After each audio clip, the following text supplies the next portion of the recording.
আহে নিরশৈর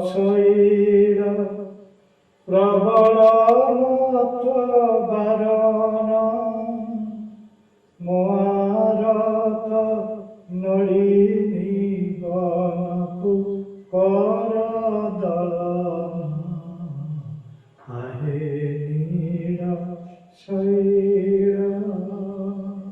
স্যার, যখন রথযাত্রা হয়, রথ যখন এগোয়, তখন বলা হয় যে কোনো একটি মুসলিম পরিবার বা মুসলিম মানুষ তার সমাধিস্থলের সামনে রথ একটুখানি থমকে যায়। রথের চাকায় নাকি পিষ্ট হয়ে মরলে তিনি স্বর্গ লাভ করেন। জগন্নাথের মূর্তির মধ্যে কৃষ্ণের হাড় থাকবে বা হৃদয় থাকবে, এটা কেন?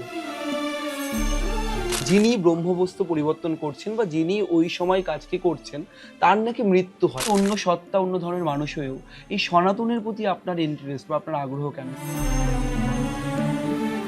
প্রায় 150 বারের বেশি, আমি যদি খুব ভুল না করি হিসেবে, আপনি পুরী মন্দিরে গিয়েছেন। কেন হিন্দু না হলে পুরীর জগন্নাথ মন্দিরে প্রবেশ করা যায় না? গীতা, কোরআন, বাইবেল সবকিছু যদি এক সূত্রে আমি বেঁধে দিই, তাহলে এই সূত্রধর কে? রান্নাঘরে নাকি একটা উনুন এবং সেখানে অনেকগুলি পাত্র দেওয়া রয়েছে। একবার উনুন জ্বালায় নাকি একসঙ্গে অনেক হাঁড়ি বা অনেক কড়াই রান্না হয়ে যায়। পুরীর মন্দিরের কোনো রহস্য রয়েছে? পুরোটাই রহস্যে ঘেরা। জগন্নাথ দেবের যে রথ, পুরীর যে 3 ভাই বোনের যে 3টি রথ, এই রথের শুধু নাম অনুযায়ী নয়, এই রথের মধ্যে নানান রকমের একটা ঐতিহাসিক যেমন বিষয় রয়েছে, তেমনই তাৎপর্য আছে। বলা হয় রথ, রথী, এই রথ যেন কোথাও গিয়ে সমস্ত কালচার, সমস্ত সংস্কৃতি, সমস্ত কিছু, সমস্ত মনোভাবের একটা আত্মিক যোগাযোগ প্রতিফলিত করে এই রথগুলি। এই রথের বিশেষত্ব ঠিক কি? অনেকেই বলেন রথের চাকায় নাকি পিষ্ট হয়ে মরলে তিনি স্বর্গ লাভ করেন, সেরকম যেমন রয়েছে। রথের দড়ি স্পর্শ করলে অনেক পুণ্য অর্জন করা যায়, সেটা যেমন রয়েছে।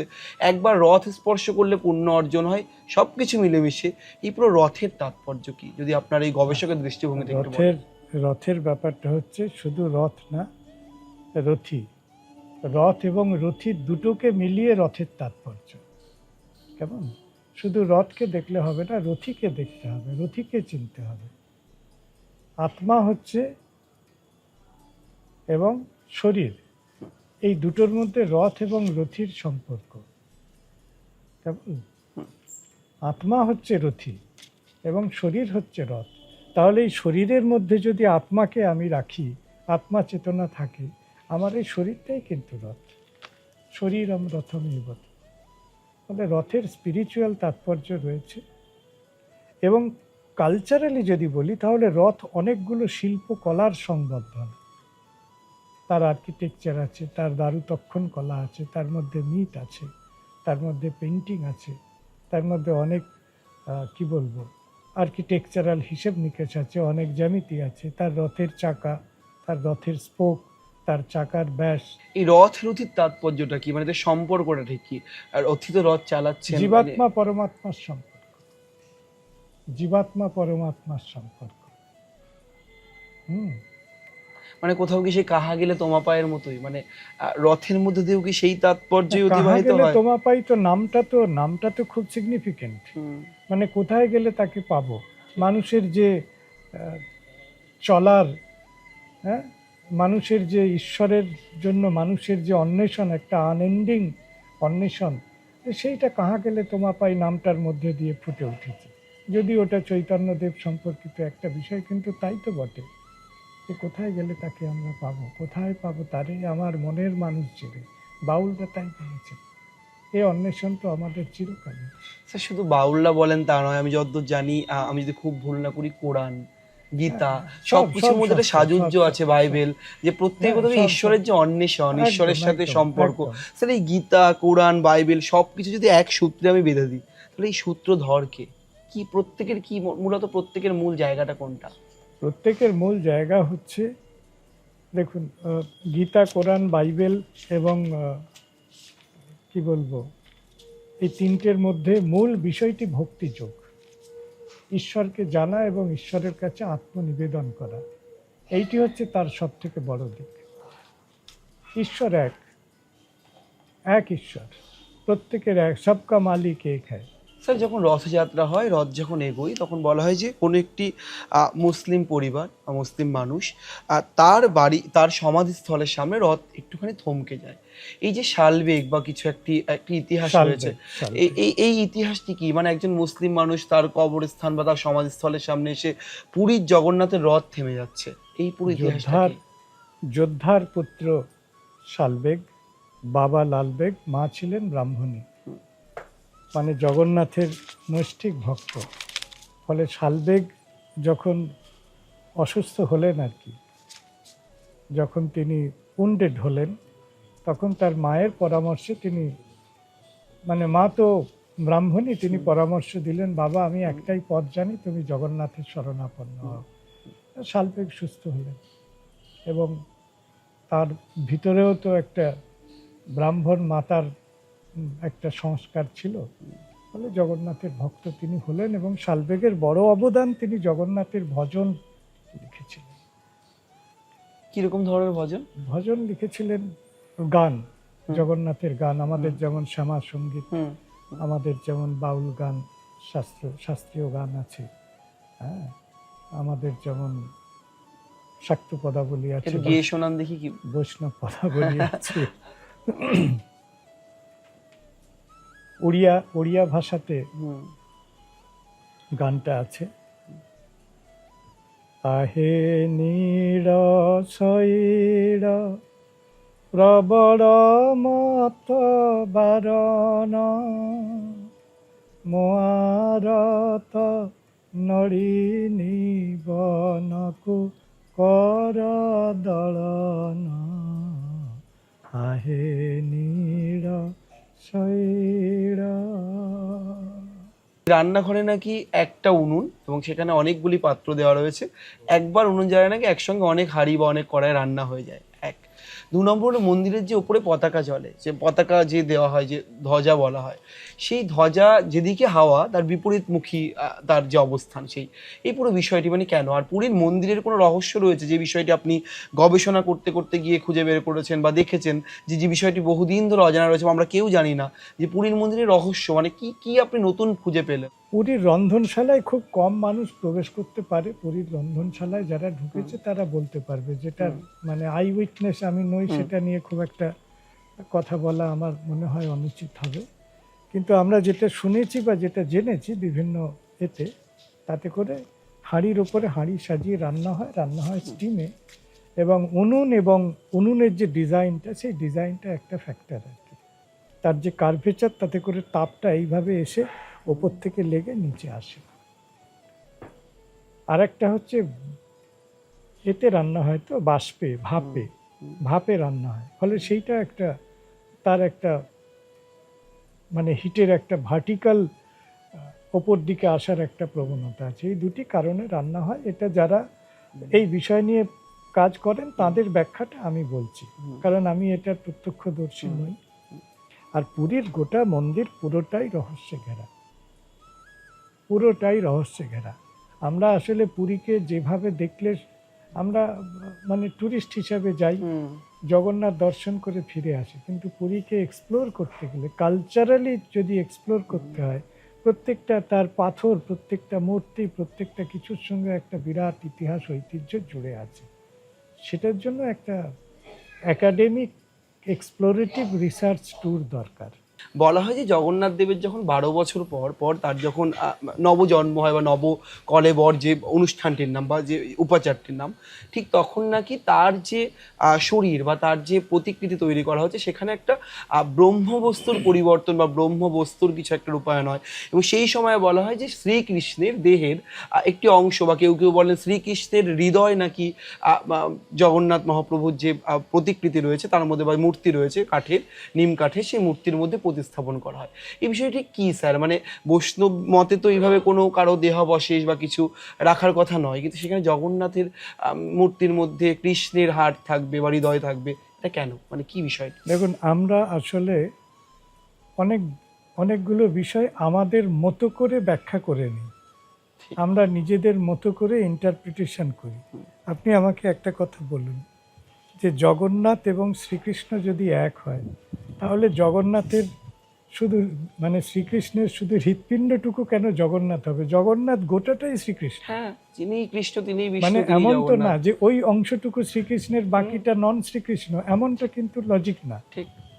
ফলে শ্রীকৃষ্ণ যিনি, তিনি এবং জগন্নাথ যদি এক হন পুরোটাই, তার হাত শ্রীকৃষ্ণ, পা কৃষ্ণের নয়, হৃদয় শ্রীকৃষ্ণ, মানে এইরকম কোনো বডি পার্ট, একটা পার্টিকুলার শরীরের অংশ শ্রীকৃষ্ণ বাকিটা নয়, এটা কিন্তু গ্রহণযোগ্য নয়। সবটাই শ্রীকৃষ্ণ, পুরোটাই পূর্ণ তত্ত্ব, তার মধ্যে কোনো ভিতরকার বিভাজন নেই। একটা কিছু রাখা হয়, সেটা আসলে কি রাখা হয়, মানে ব্রহ্ম সংস্থাপন করা হয়, সেটা আমরা আসলে কেউ জানি না। তারও একটা ইতিহাস আছে, কি আর কেউই পদ্ধতি জানি না। আছে, আপনি জানেন সেটা যদি একটু বলেন যে যিনি ব্রহ্মবস্তু পরিবর্তন করছেন বা যিনি ওই সময় কাজটি করছেন তার নাকি মৃত্যু হয়, অর্থাৎ জগন্নাথ দেবকে ব্রহ্মবস্তু দেওয়ার পর বা সংস্থাপন করার পর বা প্রতিস্থাপন করার পর যিনি করছেন তিনি নাকি মৃত্যু হয়, তিনি মারা যান। এই পুরো বিষয়টি, এই রহস্যটি কেন? সাধারণভাবে নবকলেবরের ব্রহ্ম প্রতিস্থাপন করার কাজটি খুব সিনিয়র মোস্ট মানুষকে দিয়ে করানো হয়। ধরুন নবকলেবর এবারে যদি হয়, আবার 15 বছর 19 বছর এই রকম পরে পরে হবে। এবারে যিনি আজকে নবকলেবর সংস্থাপন করলেন, তার বয়স যদি এমনিতেই 97-98 হয়, তিনি পরের কলেবর পর্যন্ত জীবিত থাকবেন, এটা স্বাভাবিক নিয়মে বলে না। খুব সিনিয়র মোস্ট মানুষ স্বাভাবিক নিয়মে বয়সের কারণেই গত হন। আরও একটা ব্যাপার হতে পারে যে যেহেতু এইরকম একটা বিরাট দায়িত্ব জীবনের একজন মানুষ যিনি পান, তার ভিতরের একটা প্রচুর আবেগের ব্যাপার থাকে। তিনি যদি মনে করেন যে না, আমার জীবনের শেষতম প্রাপ্তি এই যে কাজটা আমি করলাম, হ্যাঁ, আর আমার হয়তো জীবনে থাকার কোনো যুক্তি নেই, এই রকম একটা চিন্তা ভাবনা করে মনস্তাত্ত্বিক জায়গা থেকে তাদের জগৎ থেকে অবসর নেওয়ার ইচ্ছাও হয়তো ক্রমাগত হতে থাকে। কিন্তু স্বাভাবিক নিয়মে আমরা যদি বলি যে যিনি প্রতিস্থাপন করলেন, একজন 98 বছরের মানুষ থেকে কতদিন বাঁচবেন? 15 বছর, 12 বছর, 15 বছর পরে তার বাঁচার সম্ভাবনা খুবই কম।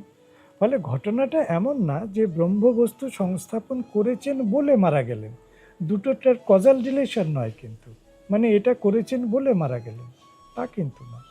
মারা যাওয়াটার একটা স্বাভাবিক নিয়ম, বয়স বেশি, তার দীর্ঘ জীবন আর তাদের জীবনের খুব কম সময় হাতে থাকে, সেই জন্য তারা গত হয়, মারা যান, এটা সত্যি কথা। স্যার, আপনি প্রায় 150 বারের বেশি, আমি যদি খুব ভুল না করি হিসেবে, আপনি পুরী মন্দিরে গিয়েছেন।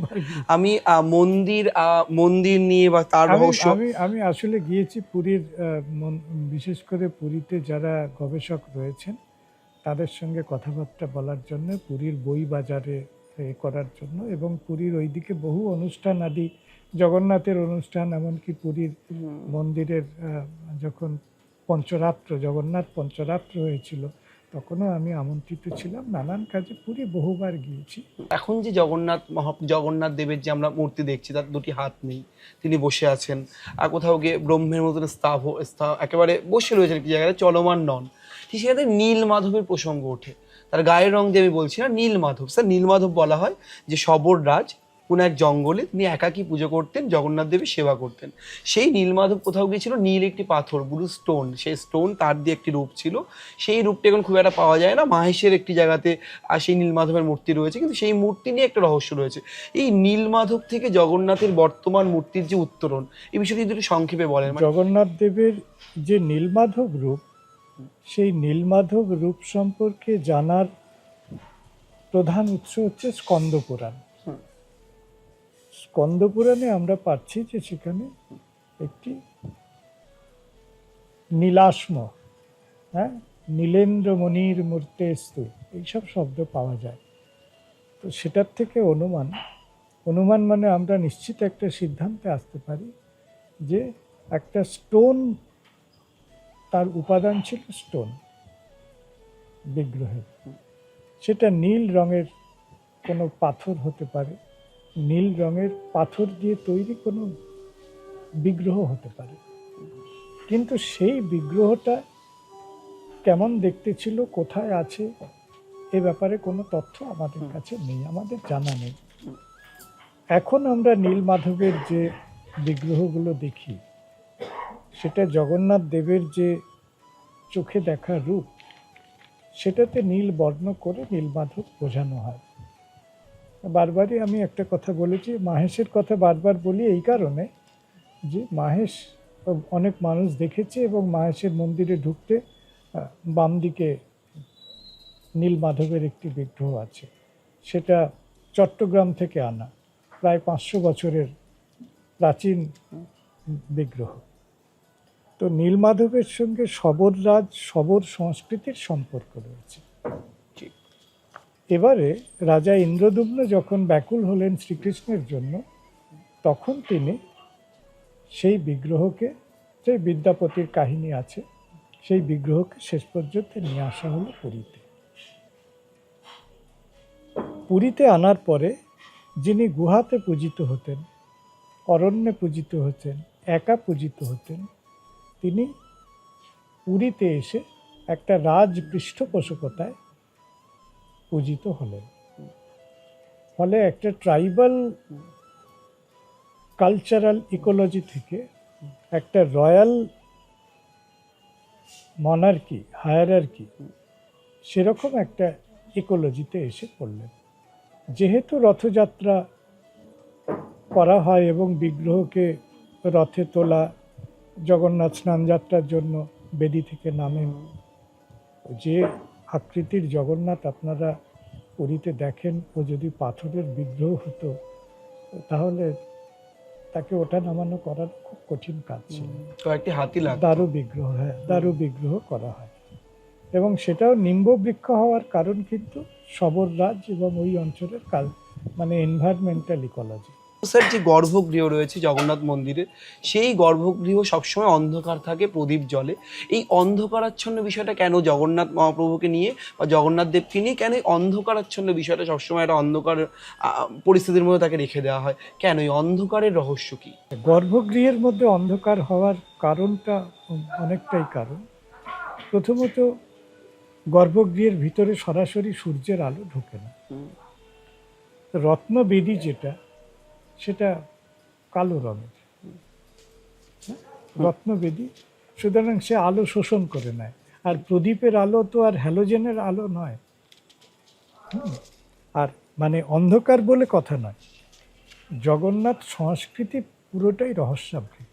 চৈতন্য, প্রাক চৈতন্য যুগেই মাহেশ এসে বসে গেলেন। মাহেশের যে মন্দির, জগন্নাথ মন্দির, তারও আগে বাঁকুড়ার তুঙ্গভূমি, সেখানে বসে গেলেন। গুপ্তিপাড়া রথযাত্রা, শ্যামকুণ্ডের কাছে, সেখানে বসে গেলেন। তার আগে অবিভক্ত ভারত ছিল, হান্ডিয়াল, 700 বছরের প্রাচীন নীলমাধব। চৈতন্যদেবের আগে জগন্নাথ বাংলায় প্রবেশ করেছে।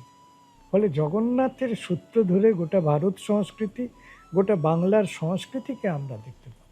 আপনি যেমন গবেষক, তেমন জগন্নাথ ভক্ত। আপনি নিরন্তর চর্চা করেন জগন্নাথকে নিয়ে। এই যে ঈশ্বরকে পাওয়ার যে বিষয়টি, যারা আবার ঈশ্বর নিয়ে চর্চা করেন না, তারা বলেন পুরোটাই কুসংস্কার। রবীন্দ্রনাথের ভাষায় বলি, কে কি বলেন জানি না, কে কি বলে সব কথাতে কান দিলে নিজের চিন্তা রক্ষ ঘেঁটে যাবে। রবীন্দ্রনাথ তার একটা গানে বলছেন, যে ভক্ত সে জানে, তুমি জানাও যারে সেই জানে। শেষ পর্যন্ত ওই জায়গাটাতে ভরসা করতে হবে, যে ভক্ত, তাকে তিনি জানাবেন, তিনি জানালে তবেই তাকে জানা যায়। অন্য সত্তা, অন্য ধরনের মানুষ হয়েও এই সনাতনের প্রতি আপনার ইন্টারেস্ট বা আপনার আগ্রহ কেন? কেন আপনি জগন্নাথ চর্চায় বারবার করে নিজেকে সমর্পিত করলেন বা নিজেকে সমর্পণ করলেন? এইটা আমার জীবনে খুব ছোটবেলা থেকেই ঘটেছে। কারণ আমার যে গ্রাম, হাওড়া জেলা বাগনান থানা গদি গ্রাম, সেখানে সনাতনী, বৈষ্ণব, রাজবংশী, সুফিপন্থী, মুসলিম সকলে আমরা একসঙ্গে বড় হয়েছি। ফলে একসঙ্গে বেড়ে ওঠার যে জীবন বাস্তবতা, সেটা বারবার আমার জীবনে ঘটেছে। আমি যখন পড়াশোনার জন্য কলকাতায় চলে আসি, সেন্ট পলস ক্যাথিড্রাল মিশন কলেজে ছিলাম, তখন আমাদের ওখানে একটা ঘর ছিল। ওখানে যারা নন টিচিং স্টাফ ছিলেন, প্রত্যেকে ওড়িশার জগন্নাথ ভক্ত বৈষ্ণব, উৎকলীয় বৈষ্ণব। ফলে আমার গোটা পরিমণ্ডল কেটেছে সনাতনীদের সঙ্গে একটা বড় অংশ। এবং যেহেতু আমি খ্রিস্টীয় স্কুল কলেজে পড়েছি, Saint Paul's School, Scottish Church College. সুতরাং খ্রিস্টীয় বাতাবরণ সংস্কৃতির মধ্যেও বড় হয়েছে। মানে আমার জীবনে আমার সৌভাগ্য এইটাই যে সুফি পরিবারে জন্মে সনাতন এবং খ্রিস্টীয় দুটি সংস্কৃতিকে আমি একসঙ্গে পেয়েছি, একসঙ্গে নিয়ে বড় হয়েছি। ফলে জগন্নাথের প্রতি আমার যে ভালো লাগা, যে ভালোবাসা, সেইটা শৈশব থেকে। সেটা জগন্নাথকে দেখে দেখে একটা কোনো অজানা একটা সম্পর্ক তার সঙ্গে তৈরি হয়ে গেছে। যখন সেন্ট পলস কলেজ ছেড়ে অন্য জায়গায় আমি শিফট করলাম, তখন ওই মূর্তি তো আর দেখতে পাই না। চোখের সামনে কোথাও একটা খালি খালি মনে হতো, যা আমি সারা জীবন দেখে দেখে বড় হয়েছি সেটা চোখের সামনে নেই। ফলে সেই দিক থেকে জগন্নাথকে পাওয়া এবং আস্তে আস্তে যখন গবেষণায় এলাম, তখন আমার মনে হলো যে শ্রী জগন্নাথ একটা বিরাট বড় অধ্যায়, একটা বিরাট রহস্য, বিরাট সত্য, অনেক কিছু বিরাট। জগন্নাথের সব কিছু বিরাট এবং মহা। তো সেই গবেষণার ক্ষেত্রে আস্তে আস্তে ডুব দিলাম। এবং জগন্নাথ সংস্কৃতি তো আসলে ভারতবর্ষের সংস্কৃতি। আসলে ভারতবর্ষের সত্তা বলতে আমরা যে মানে একসঙ্গে একত্রীকরণের কথা বলি আর কি, একাত্মতার কথা বলি, সেটা তো জগন্নাথ সংস্কৃতিতে ফলিত ক্ষেত্রে বাস্তব। জগন্নাথের কাছে গেলে কিন্তু সবাই সমান। তুমি তোমার কোনো পরিচয় নিয়ে যাও না। রথের সামনে আমি যখন জগন্নাথ দেবকে দেখি, আমার তখন কোনো পরিচয় থাকে না। আমার একটা পরিচয় নামে একটা পরিচয়। তাহলে হয়তো কেন দেখে- বলা হয় জগন্নাথ মন্দিরে প্রবেশ করতে গেলে অহিন্দু যারা, তাদের প্রবেশের উপরে নিষেধাজ্ঞা আরোপ করার এই বিষয়টি উঠে আসে কেন? কেন হিন্দু না হলে জগন্নাথ দেবের মন্দির, পুরীর জগন্নাথ মন্দিরে প্রবেশ করা যায় না? আচ্ছা, এবার আমি একটু ভারতের সংবিধানের কথা বলি। ভারতের সংবিধানের একটি ধারা রয়েছে, যে কোনো ধর্ম তারা তাদের নিজেদের মতো করে ধর্মীয় প্রতিষ্ঠান পরিচালনা করতে পারে। এই অধিকার বলে প্রত্যেকেরই অধিকার আছে, সে তার ধর্মীয় প্রতিষ্ঠান, মন্দির যা আছে সেটাকে কিভাবে পরিচালনা করবে, কাকে প্রবেশাধিকার দেবে, কাকে দেবে না, এটা তারা নির্ণয় করতে পারে। এটা একমাত্র পুরী জগন্নাথ মন্দিরকে আমরা বারবার কেন ইঙ্গিত করি জানি না। পৃথিবীর অনেক ধর্মস্থান আছে যেখানে সবার প্রবেশাধিকার নেই। কেমন? ফলে এটা পুরীকে সিঙ্গল আউট করে বারবার আমরা কি বলতে চাই আমার কাছে স্পষ্ট না। আমার মূল লক্ষ্য কিন্তু জগন্নাথকে পাওয়া, জগন্নাথকে চোখে দেখা। তিনি যখন বাইরে আসেন আমি গিয়ে দেখব, ঠিক আছে? তাতে তো সমস্যার কিছু নেই। এই জিনিসটা, সব জিনিসটাকে একটা মানে বিতর্কিত ইস্যুর মধ্যে ডেকে এনে কোনো লাভ নেই। অনেক জায়গাতে আছে, আমি নাম কিছু বলবো না। আমি এই দৃষ্টিকোণ থেকে পুরীকে আলাদা করে সিঙ্গল আউট করব না। ওখানে লেখা আছে অনলি অর্থোডক্স হিন্দুজ আর অ্যালাউড ইনসাইড। তাদের ইতিহাস, আমি পান্ডাদের সঙ্গে কথা বলেছি, কেন আপনারা এরকম করেছেন। তারা একটা ঐতিহাসিক প্রেক্ষাপট, পুরী মন্দিরের উপরে বারবার আক্রমণ, তাদের একটা কালচারালি রিজার্ভেশন আছে।